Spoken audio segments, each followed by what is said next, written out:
ఈరోజు పొద్దున్నే 6 గంటలకు లేచాను. లేచి నా వెయిట్ చూసుకున్నాను. మింగడం తగ్గించాలి అండి. ఇంకా బయటికి వచ్చి నా బైక్ స్టార్ట్ చేశాను. కిక్కర్తో స్టార్ట్ చేశాను నేను ప్రతిరోజు, ఎందుకంటే కోల్డ్ స్టార్ట్ ముఖ్యం. ఇంకా నా బండి నేనే తుడుచుకుంటానండి ఎప్పుడు. ఇక జిమ్ముకి అయితే రెడీ అయిపోయి బయలుదేరిపోయాను. సూర్యుడు అయితే సావ మింగుతున్నాడండి అసలు. ఇంకా జిమ్ముకి వచ్చి ప్రీ వర్కౌట్ తాకేసి వార్మప్ అయితే చేసుకుంటున్నాను. వార్మప్ అయిపోయాక వర్కౌట్ స్టార్ట్ చేశాను. ఎండాకాలం కదా, సంకలో చెమటను పట్టించుకోకండి. ఈరోజు మన బ్యాక్ డేతో పాటు బైసెప్ కూడా చేశానండి నేను.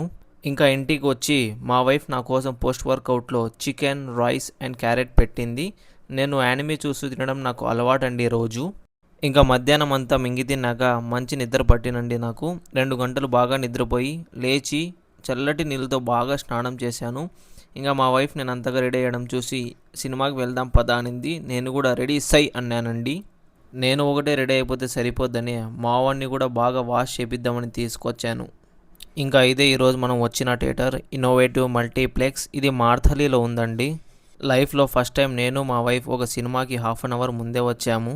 లేకుంటే మేము ఎప్పుడు సినిమా స్టార్ట్ అయిన 10-15 నిమిషాలకు వస్తాము, ఎందుకంటే బెంగళూరులో ట్రాఫిక్ అంత ఉంటుంది. మనం వచ్చిన సినిమా ఇదే రాకాస.